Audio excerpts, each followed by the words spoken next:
everybody, how's it going today? Glowplasma 231 here, back again today to talk about Weekly Shonen Jump, issue number 38 of 2023.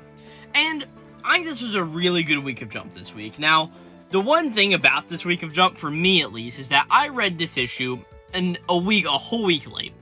If you don't know, here on the channel, I just put out my Weekly Shonen Jump issue number 36-37 review, and in that I talked about how, just because of reasons, how I put off the last video for so long.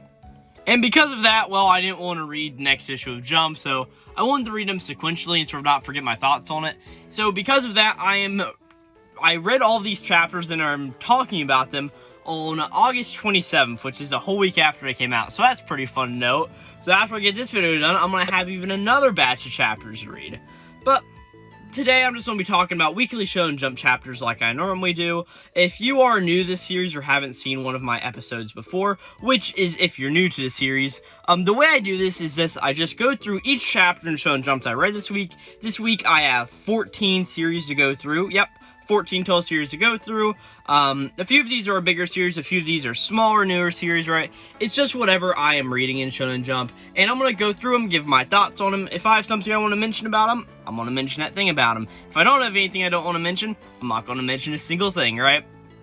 So that's how it's going to work, and at the very end of the video, I'm going to go through and rank all these chapters from worst to best. So I'll give my best chapter, my worst chapter, and everything in between, all 14 rankings for each series, and I'll also pick a character of the week, which I think pretty much who is my favorite character that was shown off this week, right? And with that, like I said, we got 14 series to do, and I am seeing a card that is pretty hot. So, because of that, let's go and get started with My Hero Academia, chapter number 397. This chapter is titled Trash Cleanup. Now, the big thing to note about this chapter of My Hero is that it is only 7 pages. There's not really a whole lot here, right? Which, of course, Horikoshi, please get better, right? If something comes up and you've got to do what Tabata-sensei, who wrote Black Clover, is doing here later in this video, it's just going to have to be how it's going to be, because this just isn't healthy, just getting out a 7-page chapter, right? But I actually really do enjoy this chapter, being that it is only 7 pages, right? So it pretty much just shows All Might continuing to fight All for One, after last time All Might had shown off all of his cool powers, sort of using the Class 1A kid sort of movesets, right? And we sort of just see how All Might is just like, hey, he's trying to coax All for One into getting really cocky and really pissy at him, right? So that's pretty much what he's doing. And he's pretty much just going and being like, any real demon lord would be aghast at getting whooped by a quirkless man, really here? Right, so he's pretty much doing all of this, and All for One sends a massive shockwave at him, and All Might ends up blocking it with his utility auto cape, and it is a pretty much device that auto blocks for him, and he has called it Dark Shadow, of course, because of Tokoyami. That's very cool, but we pretty much see that the cape is destroyed, and we pretty much see how a bunch of things are really happening, right? And he's like, alright, the suit's like, hey, cape's destroyed, what is that word? A bunch of fractures and a bunch of things are happening all over, right? And he's like, all right, set movement assist to max, right? So pretty much after he's like saying all of this stuff, All for One sort of gets up in his stuff like, hey, I don't like how this is all going, right? He's like, you're all so pathetic, right? And he's pretty much just saying like, hey, you think your gadgets are some golly thing? I'm just gonna go break them because those toys can't go beyond their own limits, right? And All Might thinks back to in the past when he was saying how heroes should not rely on their support items too much. And he has this moment where he's like, great minds think alike, right? As we sort of cut back to whenever Toshinori first met Nana Shimura, right? And it's pretty much a situation where it looks like young Toshinori had like a steel pipe in his hand and was going to try to take down a villain with it. But Nana Shimura's like, really, kid? Was that pipe really going to lead you to victory here? But pretty much as all this goes on, All Might comes up and puts in our punch into All for One's face, right? And All for One's just like, no, I obviously didn't fall for your cheap little ploy to stall me. I can easily spare time to clean up your trash by the roadside, right? And All Might's just pretty much like, oh, you're so prepared to play cool, huh? How undignified, right? So it's just a really cool chapter, just showing off some more stuff in All Might's new arsenal, and also showing some of this potential backstory between him and Nana Shimura that we actually haven't gotten yet in the series. So I actually, really did enjoy this chapter on a first read through. I think reviewing it, it doesn't really go through as good as some other chapters do, but I definitely do think it was a very fun chapter. And with that, let's hop over to One Piece, chapter number 1090. This chapter is simply titled Kizaru, right? So, the whole chapter is really just on the basis of seeing what the Straw Hats and all the people in the top of the Egghead Dome, the Labo phase, what really all of them are up to, right? As we see, the first thing that happens is Luffy tries to, contact government, hello, this is Monkey D. Luffy, the man who will be king of the pirates, right? We have Dr. Vegapunk, and if you value York's life, move all of your ships away from the shore, right? And everybody sort of takes note of this, and we even see the Gorosayer just oh, it's Straw Hat Luffy, right? But then, Robin speaks up, hey, Luffy, don't be doing that, right? And we just get a lot of these sort of ideas just going through it. We get, Jay Garcia Saturn saying a few things, pretty much just going hey, there are 3 things that we must retain: York's safety, the Punk Records brain, and the power plant that creates the Mother Flame. Everything else is destructible. And he's talking to a Marine while saying all of this, right? And, pretty much this Marine's well, what about human lives? And Jay Garcia Saturn pretty much says, I do not care about human lives, right? Just showing that, yeah, he's an asshole. So as all of this sort of just keeps going on, we just pretty much see what everybody is up to. Really, one of the bigger deals is that all of the, pacifistas, the special ones, S-Bear, S-Hawk, S-Snake, can I get the last one? Shark? Yeah, I think that was actually all of them, right? But we see as all this is going on, they are actually all trapped in pretty much Sea Stone prison bubbles, right? So pretty much they encapture all of the Seraphim, and pretty much Vegapunk describes it pretty much saying, of course, those bubble balls are made from the same material as the Pacifista Mark III's bubble shields, right? Sea energy is incorporated into its materials, making it the perfect weapon for trapping power users. Yeah, so it's trapping the Pacifistas inside them, right? So it's sort of a reversal of roles. We see a little interesting thing as everything goes on, is that whenever Luffy is talking to S-Snake, who is Boa Hancock's Pacifista, pretty much there's DNA that's intertwined with all of that, and because of course Boa loves Luffy, the Pacifista heard Luffy's commands and pretty much ended up healing Frankie from Stone for him. So it's pretty much a little bit of a funny moment there.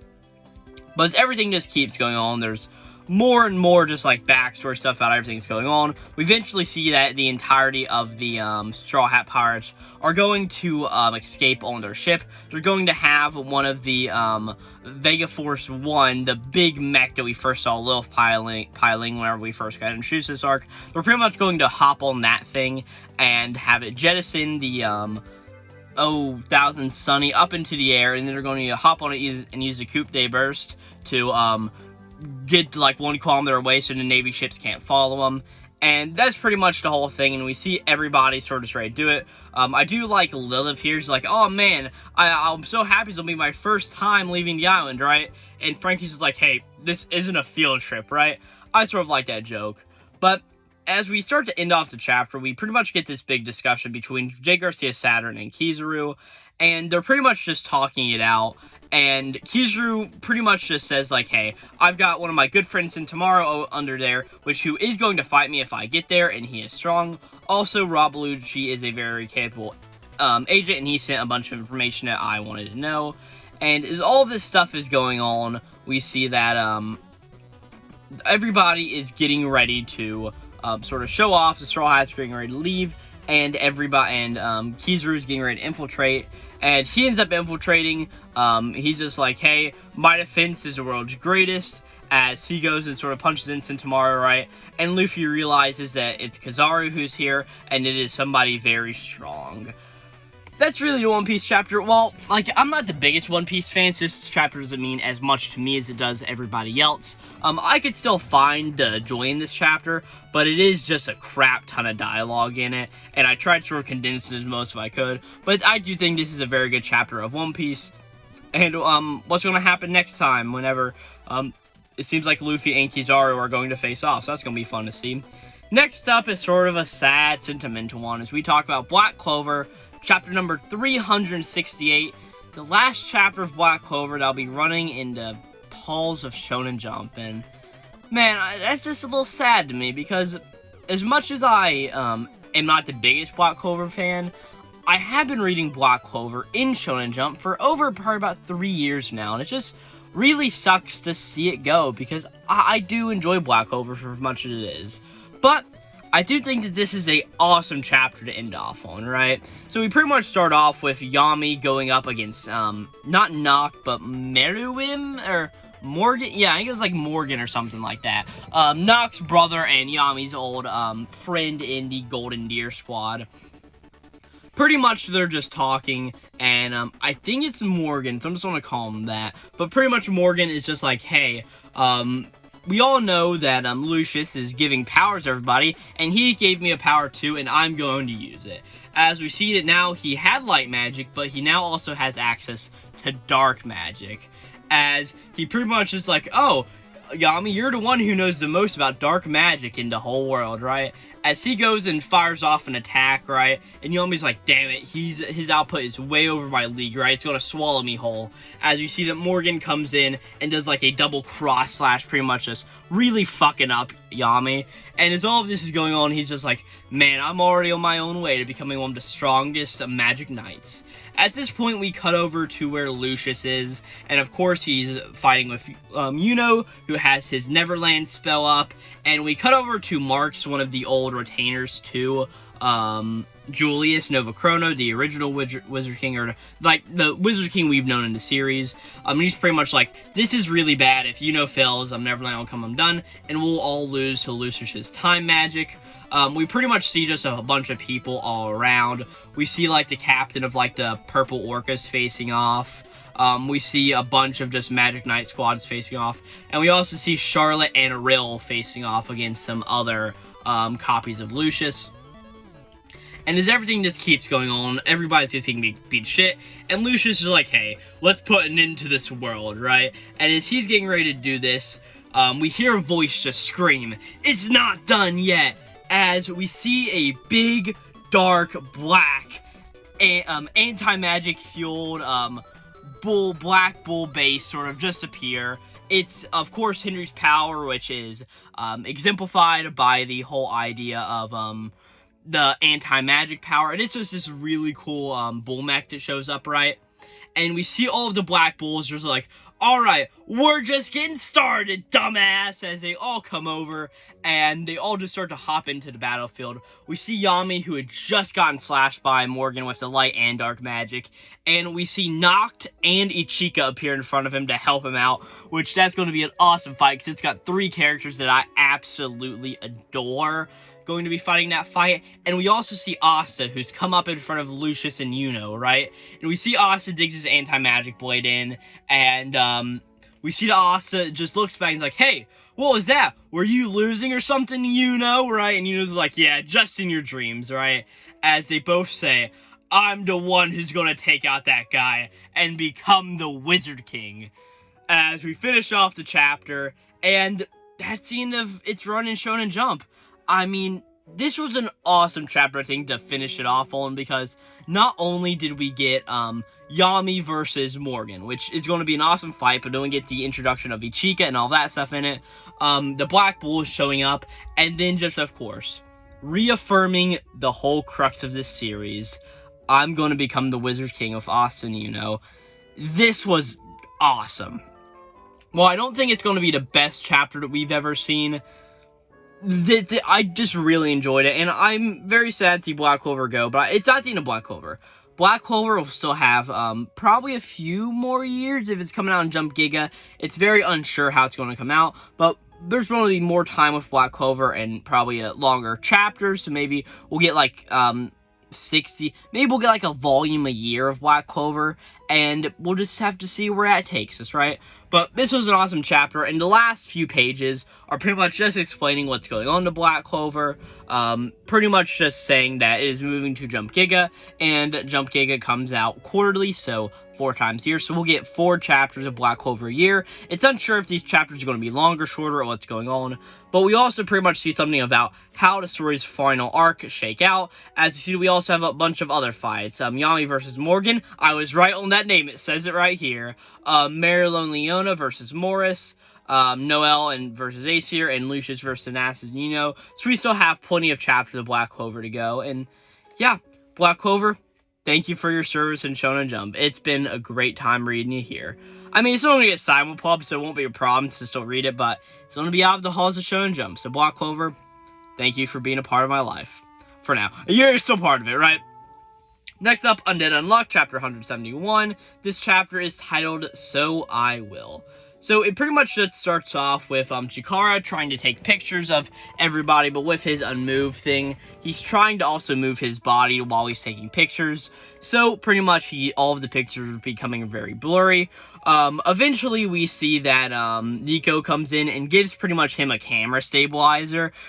So it'll start moving and pretty much it'll stabilize photos. So even if Chikara is moving to not avoid unmove or to not trigger unmove, pictures will still be able to be taken and they won't be blurry, right? Chikara pretty much asks why the entirety of Union is doing so much for him, and Fuko pretty much explains that how, because of everything that's happened, she's got to experience high school, and that's something that she always wanted to experience, and it's this really nice moment just showing off that. And Fuko pretty much says, at tomorrow's graduation ceremony, I want you to take the best picture ever, and I want you to give a copy to me. And that's just a really nice thing, right? Saying that we'll be even after that, and Jakara's like, right, that sounds good. And he's like, just once I graduate, my time with everybody will be. And we eventually see, we cut over to Chikara's home, but yeah, his parents are still alive. He's sort of spacing out at dinner and actually accidentally uses unmove on his parents, right? And Chikara just pretty much explains that how he wants to be a really good person and how he just wants to take pictures. And it's a very nice thing. And he's like, I want to give Fuko the best graduation picture that I can possibly muster, right? We see Fuko, who is standing outside Chikara's room, pretty much just noticing that he goes to bed, so everything is good with him. And as all of this is going on, Nico sends through a transmission to Fuko, pretty much saying that she needs to come back to the base ASAP.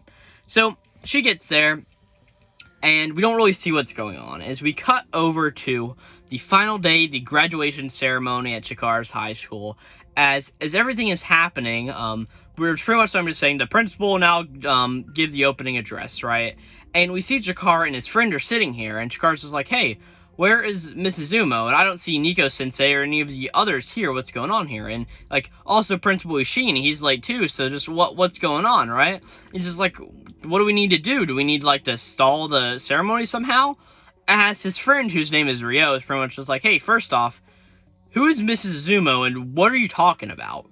As we eventually see that Chikara puts 2 and 2 together, everybody's memories got wiped and pretty much remessed with, and he's the only one who can't have this happen to him because, of course, he is a negator himself, so he pretty much negates the ability to have that be done to him. And everything is going on. Chikara leaves, says to go into the bathroom. He's like, hey, something's happened. The teachers haven't done this, right? And why is all of this stuff going on? Where is everybody I know? And he's just like, she was looking forward to the graduation picture so much, so where is she? Where did all of you go? As we see Chikara starts running the halls, as we see that Fuko and everybody else are still at the school, but we see that they are chasing an unidentified Uma around the school, and we learn that this is Uma Color, which is really cool. It's pretty much just like this Uma who has like a paintboard for a face, and like just a mouth and just like a quilt coming out from about him, and like 2 like paintbrush pigtails. It just looks really cool. But foreshadowing, which is Undead Unluck specialty, Color was one of the Umas that Seal had. It was one of the ones that he had captured during that entire like around chapter 100 arc. So Undead Unluck does foreshadowing, and that's a piece of it right there with Uma Color. So that's pretty fun. But we pretty much see that they're just chasing everybody, right? and Gina starts to use Unchange to block its path, but Color ends up dipping past her, and pretty much Color just says, your naivete leaves me so blue. Let me paint everything with a flamboyant array of colors, right? And as everything is going on, Fuka's like, crap, why did I have to pick graduation day of all days to pull this shit? And pretty much, Fang is also here and he's like, hey, Fuko, can I kill this one, can I? The tension has been building for a whole year. It's time for you to feel its wrath, right?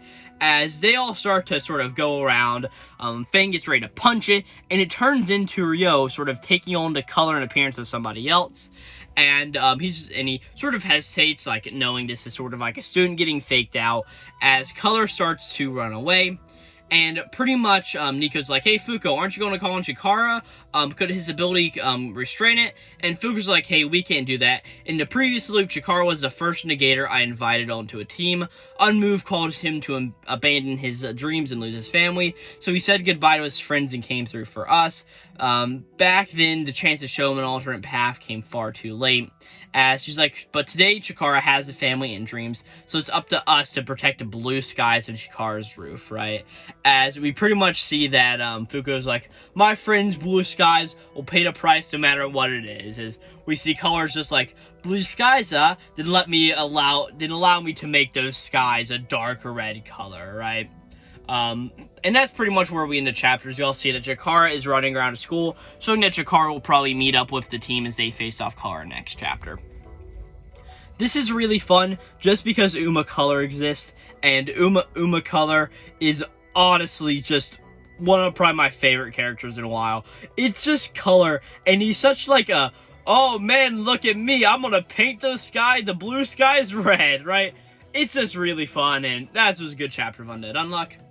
Next chapter is Ichinose Family Sins, chapter number 37. This chapter is titled, I actually have no clue what it's titled, and Tsubasa's Conflict. Pretty much it starts off with Tsubasa meeting, Nakajima at his new place, and he pretty much explains what's going on, and we pretty much just learn how Tsubasa's life is, and how Nakajima has some life problems too. And as everything is going on, we end off the chapter with, Tsubasa's mom talking with, Tsubasa's dad, and they're like, hey, we can be the ideal family again. This was a chapter of the Ichinose Family Sins, and because it was one of those, I don't really have much to say about it whatsoever. I mean, it's a good chapter, like, don't get me 100% wrong, I did enjoy it, just, it's not like, great, if I was going to say something like that, so, just not really a whole lot to say about it, like, it's a chapter of Ichinose Family Deadly Sins, number 37. I haven't liked it here in a few weeks. That's fine. With that, like, very fast chapter out of the way, next up is Martial Master Asumi, round 9. I never realized it was round 9. That's pretty cool, because MMA round 9, look at that, that's pretty cool. Titled Former Champ. This starts off back at the All Japan Amateur Shokugeki licensing tournament with the women's strawweight division with Nao's second bout, as we see that she is going up against somebody named, from Gymnasia Toko, named Yuroku Karazaki. She's age 22 and is going against Nao, who is 17, from Yoshi's MMA. As they get ready to fight, we pretty much get the rules of how this contest is going on. Each match consists of a 4-minute round. Strikes to the head while grounded are prohibited. And that's pretty much it. We pretty much see that they do a fight, and eventually, Nao is able to knock out this other person with one flat punch, right? So she wins in 1 minute and 19 seconds. That's pretty cool. As the chapter continues, we pretty much just get a few things as just a lot of explanation for everything. We see that Nito and Yuya are talking pretty much about this whole tournament, and pretty much that Nito asks if winning a tournament is the only way to go pro, and Yuta pretty much says no, it's not. There are plenty of ways to go pro, but Nao seems to want to do this one because this is the company called Shugeki, and her father performed under Shugeki, so she probably wants to follow her father's footsteps in that. So that's pretty cool. Eventually Now comes over to join everybody, and like, oh, hey, Now, congratulations on making it to the final. She's like, oh, thank you, guys. And as everything pretty much comes on, Nito's just like, hey, so, how are you guys doing? And Now's like, hey, how are you guys doing? And Nito's just like, oh, I'm honestly having a lot of fun just watching all these matches, being that this is not something I've ever done before. And she pretty much just explains how much she also likes watching the matches, because she loves just watching the competing of MMA and just showing people doing it right. And she wants Nito to see this after his first sort of introduction to MMA was getting the shit beat out of him by his brother Kazuro. Whoop-dee-dee. And as everything pretty much just keeps going, Yuya's just like, oh my gosh, you guys have to see this going on over here. As we see there's this person who's holding this guy, or this other woman, off the ground, and then slams her on the ground with her own weight, pretty much just almost knocking this person out. And before they can do anything, this lady pretty much just like, starts to choke them, and the person just ends up tapping out just because they don't want to go through all of this. As we see that this person who just put down, this other person, the person who won, is from the Free Fighters Factory. Her name is Riki Hamakawa. She's age 19, and she is pretty much a muscle girl that a lot of people are going to be horny for. I can bet you that right now, right? But we pretty much see that she ends up winning this thing, and she's a former wrestling champ, right? And she's also the person that Now is going to be going up, right? But as soon as she gets done with her match, she looks over to the whole squad of Nito, Now, and Yuya, and pretty much just walks over, and Nito's like, oh, she's coming this way, does she have something to say to Now, or something like that? But no, she comes up and grabs Kazuro, and is like, hey, you're Nito, you're Kozlo's little brother, right? And Nito's just like, oh, yes, I am, right?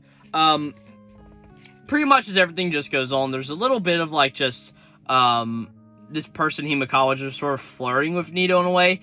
It's a little weird, but, pretty much she's just like, hey, it's nice to meet a fellow grappler, and is talking about how since the, video between Kaz and Nito's fight came out, she's been watching it on repeat.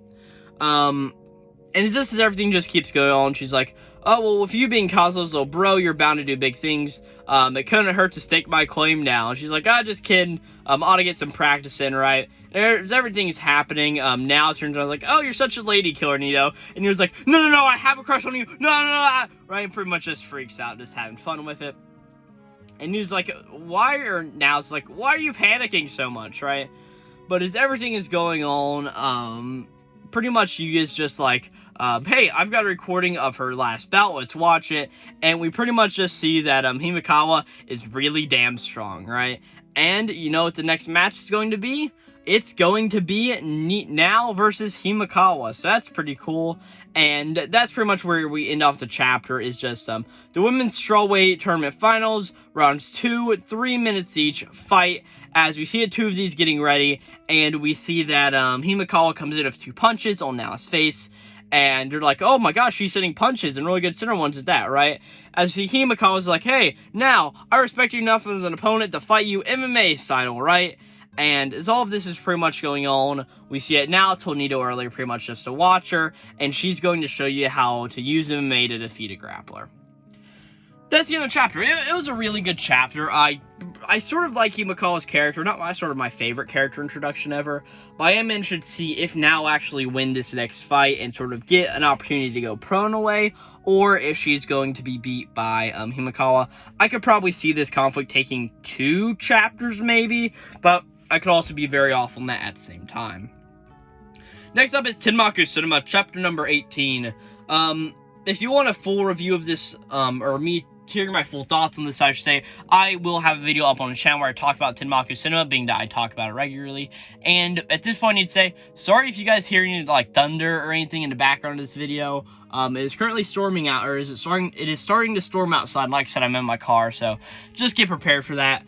Pretty much this chapter just shows, how Nagisa overcomes being able to actually say this correct line that she wasn't able to say last time, and pretty much builds up to her actually saying it. And at the end of the chapter, she ends up going back home, and after they sort of finish all their scenes at the beach, and her mother is actually there at the house, and it's going to be this conflict of, alright, how's Karai going to react to her mother being home when her mother is one of her biggest problems to begin with?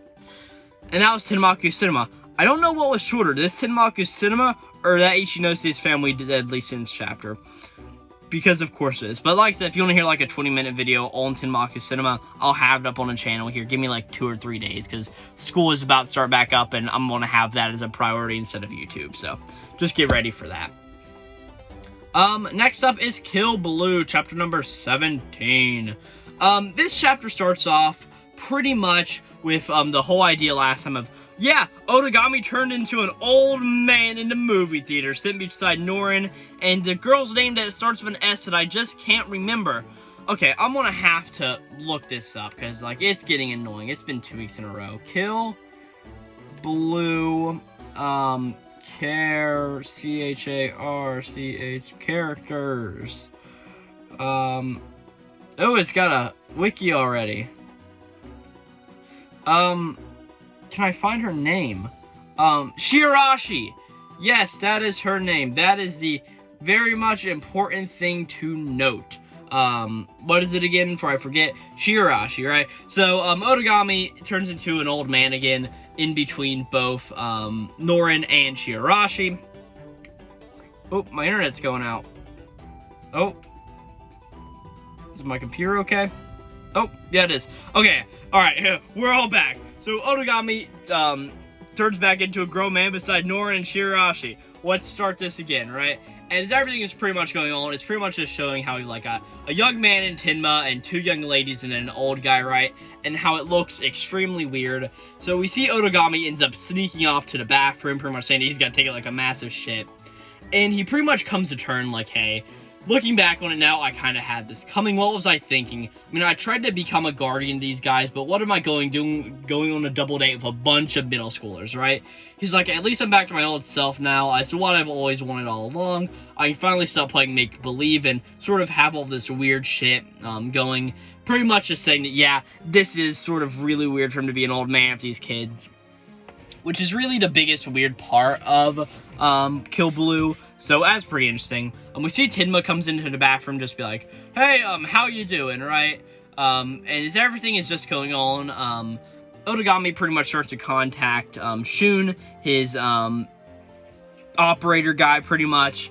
And pretty much the 2 of them just sort of plan on what to do. There's this voice changing cat sticker that he's supposed to put on his Adam's apple to be able to, like, change his voice up, right?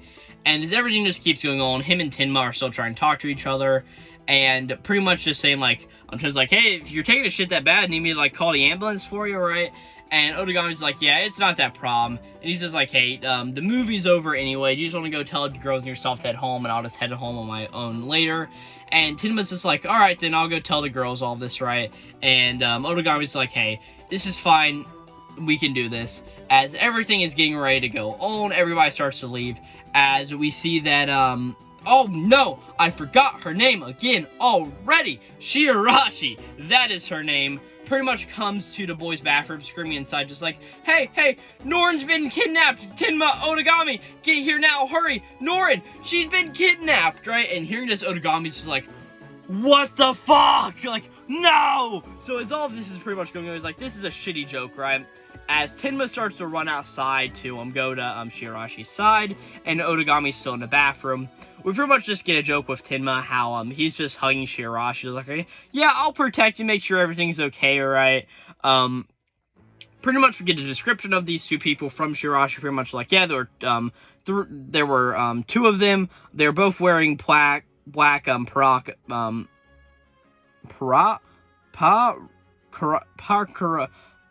parkas? Is that the word? I get it. It's parkas. Yes, that is the word, right? But as everything just keeps going on, we see that Otagami runs out of the bathroom, and Tenma and Shirashi actually don't see his form. So he's still an old man as he's, like, going on a motorcycle, just following him, getting ready to go try to get Norin back, right?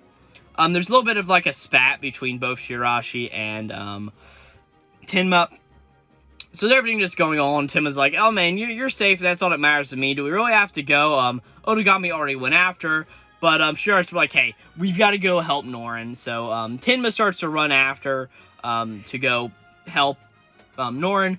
And as all that just keeps going on, we eventually cut back to Otogami, who is turned back into a little kid after riding the motorcycle, and he pretty much follows the guys, and we see that Tenma actually catches up to him on foot, pretty much just showing the whole idea of him being like a stupid triple threat, like very powerful dude. So then the two of them eventually get to a sports stadium, where we see these two people who have Norin kidnapped, right?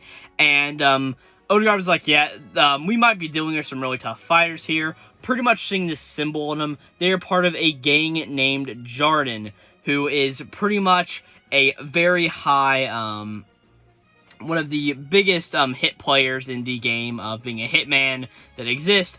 As we see these two guys here, and like one of them has like the neck like sewn together scar like tattoo thing, and they're just like, one of them's like, what's this? There's two of them coming at us, right? As we see, they're like, oh, whatever, it'll be two corpses instead of one. Seeing that one of them's holding a golf club, and yeah, Tenma and Otogami are probably going to fight these guys next chapter. That's pretty cool. Yeah, that was a very good chapter from Kill Blue. I did enjoy the joke of Otogami turning back into a guy and turning back into a kid. I sort of like how he had that same sort of philosophy of, yeah, this isn't right, but he eventually just comes to terms with it in a way. Next up is Nue's Exorcist chapter number 14, it's the beginning of the fight between Shiroha and, Gakuro.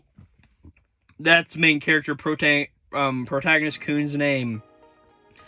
Pretty much they start off chapter by, what is it called?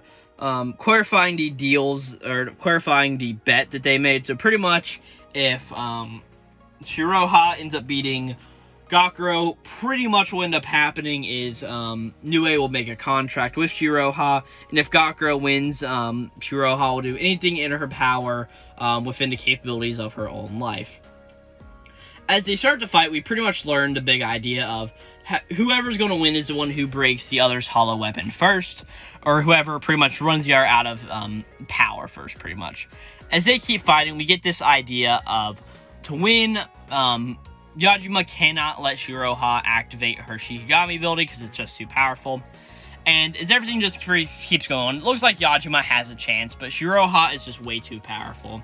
As she gets ready to cast her, she uses a spell called Inbyo and gets ready to cast her Shikigami. As all this is going on, she uses number 8, Retaining Soul Chains, as we see that Yajima comes up and sort of attacks her all at once, showing that his Hollow Weapon special trait is a Shockwave special trait. Pretty much, Shiroha says that it's not uncommon, but his is super powerful compared to others.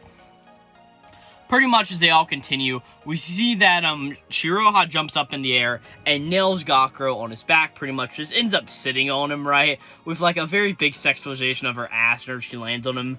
And as all this pretty much going on, she's like, alright, you can't move Gakuro. She starts to use it again. Inbyo, number 8, Retaining Soul Chains. And it starts to lock up on Gakuro and start summoning Shikigami.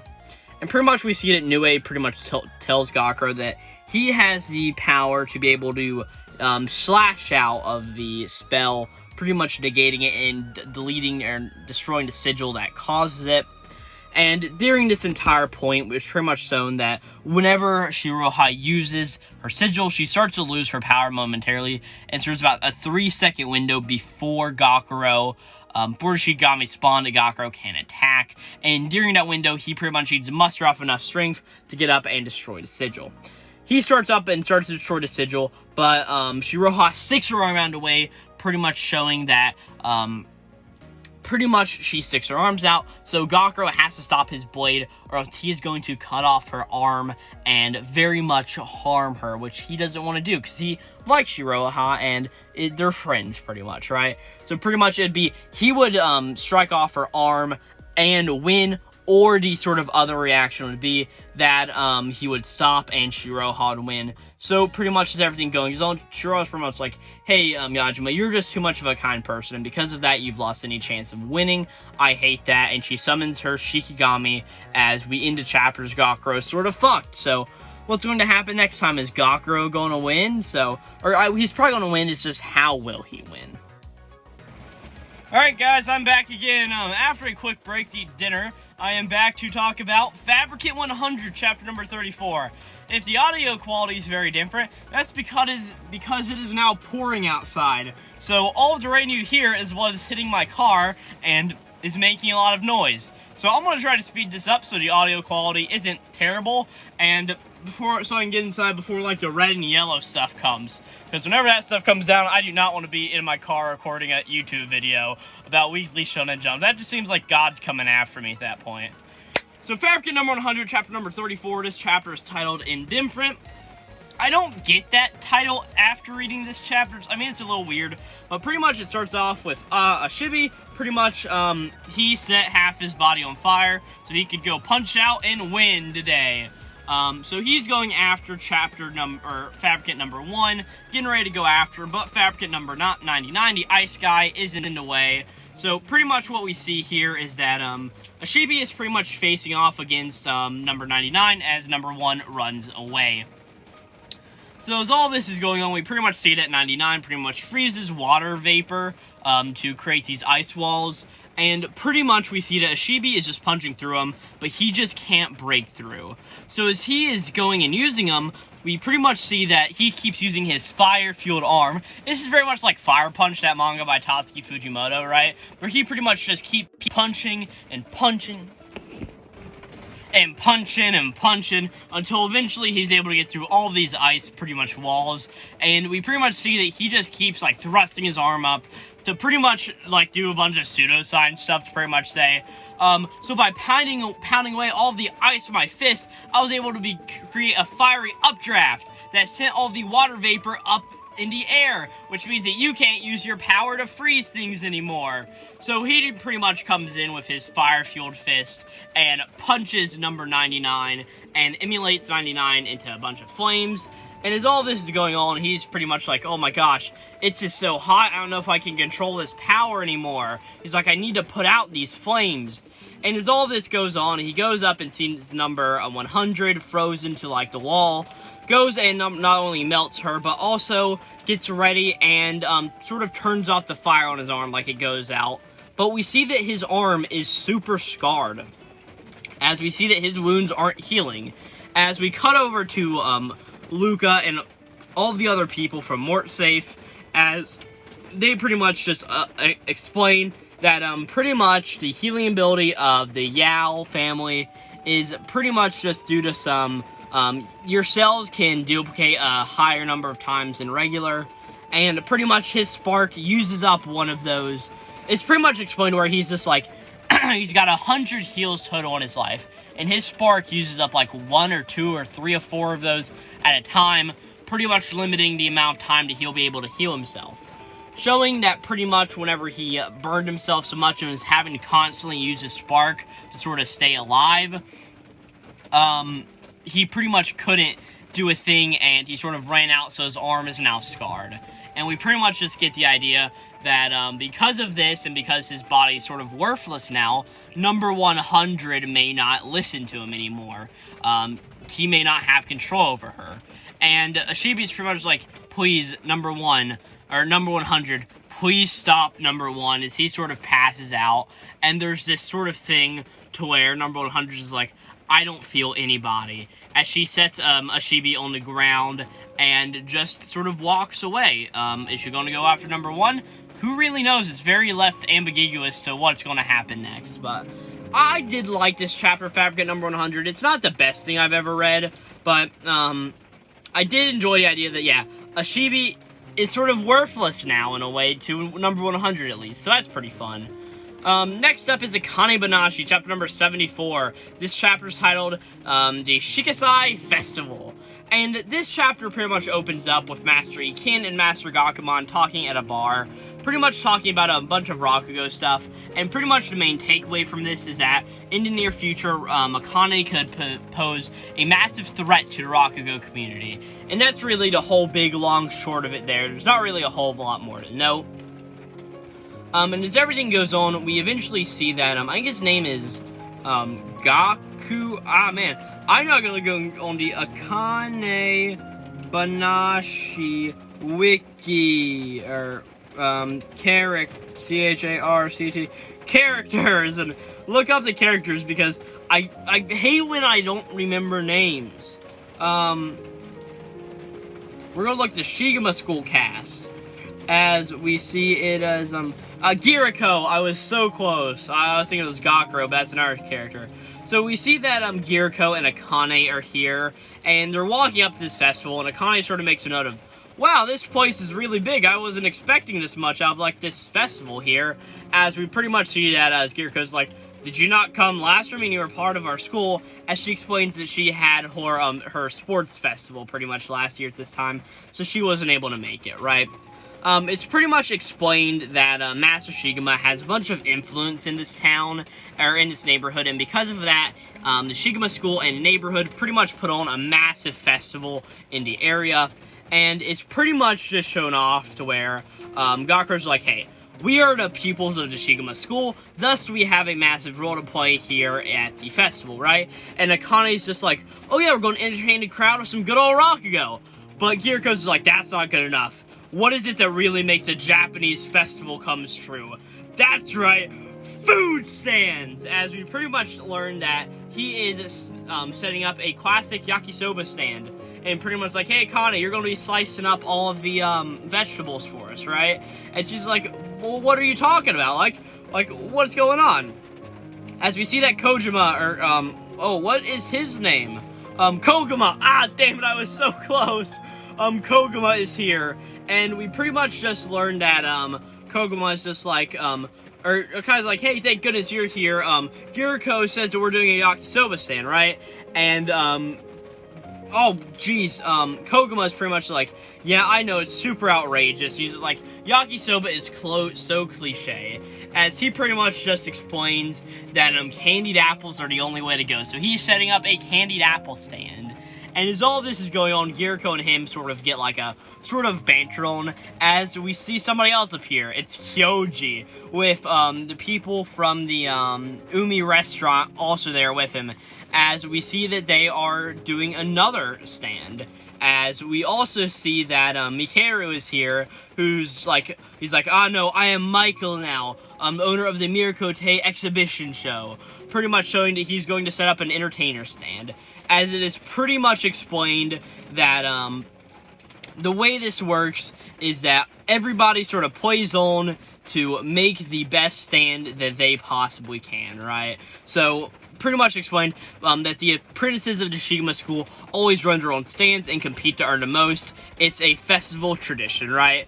So it looks like Akane is going to be on Giriko's team, as we see that it's Kyoji versus Koguma versus Makaru, and then Giriko and Akane to see who will have the most successful stand, as we get to word next time of the festival stand battle begins next chapter.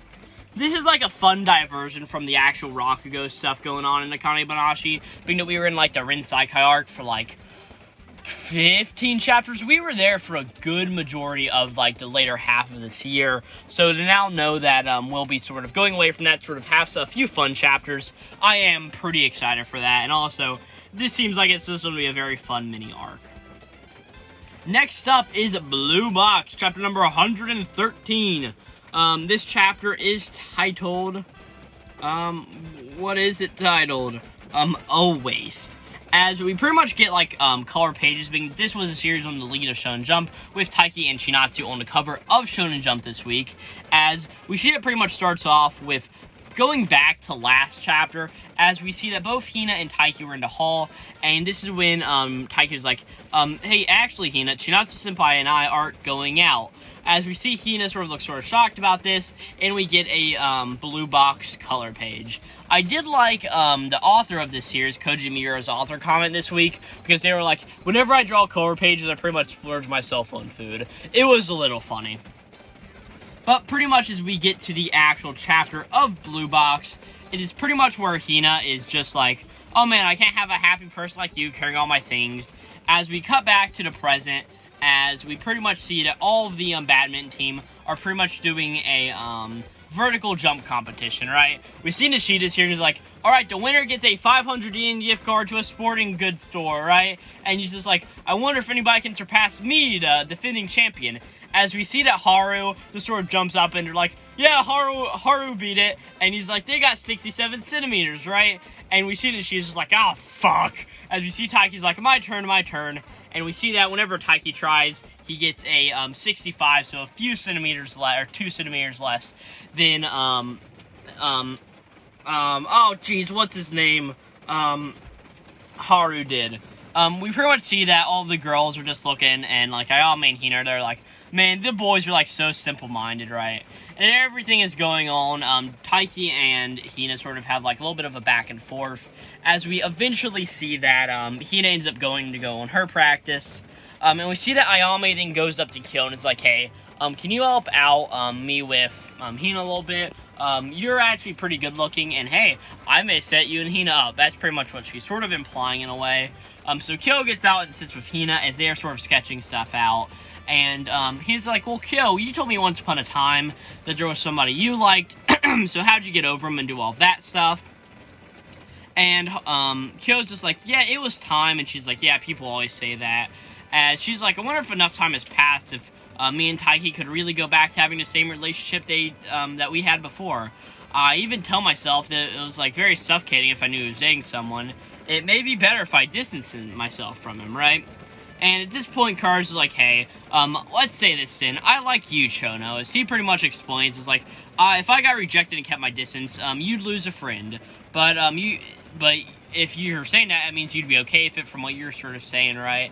And he pretty much just explains how it seems like another girl he liked. He's like, the girl I liked lived next door. We'd known each other for as far back as I can remember. I always felt that way towards her, but she didn't feel the same way. As she sort of like says, you're like a little brother to me, Ko.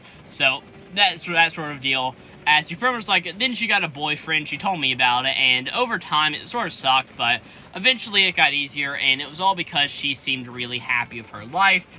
And as all this is pretty much going on, Hina's pretty much just like, yeah, it is very hard. There's no single way to deal with it. And of course, there are other people you have to take into consideration. So we're talking about Chinatsu. Would their friendship get ruined? And as everything just keeps going on, Kyo's like, I think relationships dominated by love are actually a little bit lonely. As Hina walks back into a gym, she sees Taiki, who is actually still jumping, trying to hit, like, the top of the board, as he's still doing vertical jumps, and we see that he ends up getting a 67, or 68, and ends up beating Haru, even though it doesn't matter at this point, right? And she's just like, what an idiot, it would be a shame if I cut ties with him. So she walks in and is like, man, Taiki, how's it go? She's like, earlier I forgot to tell you something important. As she holds up her hand in a peace sign, she's just like, hey, congrats on your first girlfriend. And she sort of has a little bit of a mental note just saying, hey, maybe it's because I got rejected. I can turn this into a beautiful memory, and going forward, maybe we can both be friends once again. Hina looked awesome in this chapter. I love Hina as a character, and I'm going to spoil it now. Hina was my character of the week. This was just a really good chapter 4, and one that it was just really good. I'm going to zip through Elusive Samurai because it is very much raining in my car and it's very sweaty in here, so pretty much just going through it. There's a bunch of stuff with Shiba and Akie, pretty much like strategy stuff going on. As it keeps going through, there's a bunch of stuff where Tokiyuki is using his Buddha Blade, but in a more significant ways to go into a big war battle, pretty much using it as an army-destroying Demon Heart Buddha Blade, pretty much showing it's the same Buddha Blade, which he slashes into while retreating, but he pretty much does it on a larger scale. And as all this just keeps going forward, we go to see what Ayako's new move is. As we see that she has that big, like, weird metal cleaver thing, and she has tied her legs to the horse just like Imagawa did, the big horse crazy guy.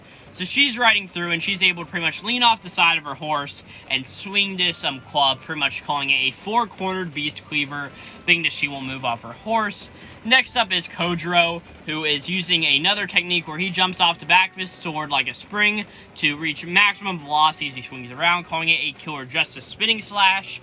And it's pretty much a moment where Akie is just like, man, those children are really accustomed to battle. and pretty much looking at Tokiyuki just being like, man, that boy could become my right-hand man. He's a fucking Hojo. He's better than you'll ever be, Akie. I don't care about your character. Next up is Witch Watch, chapter number 121.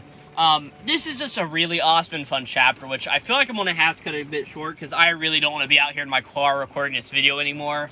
But this is a fucking hysterical chapter. I love this chapter through and through, as we pretty much see that Tokyo is just like, man, I can't believe that Kanji guy, his strength is like so overwhelming. He's like, from what Komagi told me of Khan, he was like just this class clown type of dude who like nobody cared about and like just didn't want to mess with, right? Like he didn't strike me as a fighter at all. But that was a mistake. He has this Tengu blood that runs in his vein, and it's been feared for centuries. He's like, he's got the blood of monsters in his body, right?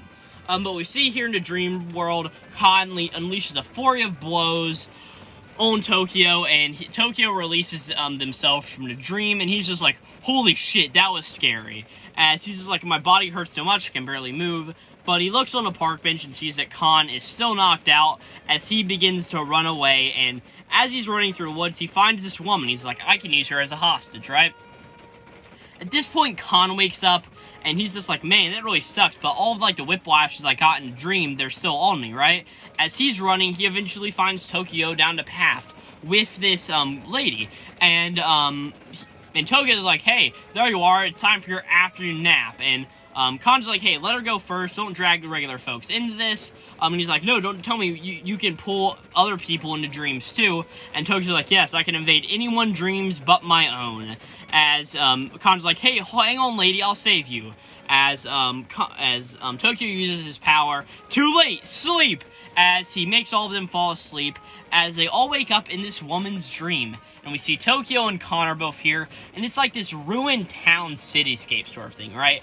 And Khan's just like, wait, are we in that lady's dream? What's going on here, right? And they're like, what kind of dream is she having, right? And Khan pretty much just explains, like, hey, do you think you can make me weaker in our person's dream? And, pretty much Tokyo's like, hey, dreams are more nebulous than you would ever think. Pretty much just saying, they're wispy, hazy things, I just have to fill in gaps in that, and I can make it whatever I want, right? He's in control of the dream. As all of a sudden, he looks at Khan and is like, hey, something's wrong. What are you wearing? As we see Khan is sort of wearing like a suit, like a knight's armor and like a knightly attire. And he's got a sword on him, right? As he's just like, no clue what the heck's going on. Is this how the lady envisioned me? As Tokyo's like, oh, I get it. It's because he came to save the lady, she envisions him as a hero. But that must mean that I'm a villain, as we see that he gets like a bunch of villain robes on. He's just like, I'm the villain. This woman has a very robust imagination, yet she only just met us, and yet already has a concrete version of who she wants us to be, right? And as all this is going on, she's like, hey, dreams have no plot progression, so it doesn't really matter. I can twist this scenario however I want it. As we hear another voice that's not Khan's or Tokyo's just go, okay, that's far enough. As we see a bunch of characters who we actually have seen in this manga before. They aren't made up. These characters are the cast of Witch Watch's own manga, Uran Mirage. Which is honestly the funniest thing ever. I mean, you don't understand how much I laughed whenever this came on.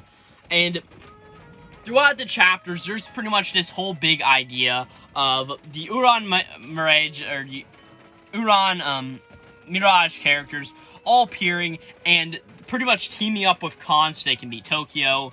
And Tokyo's just like, hey, people aren't supposed to have this many concrete ideas in their dreams, as we learned that only somebody who could do this is somebody who has a strong idea of who these characters are. And who would have a strong idea of who these characters are?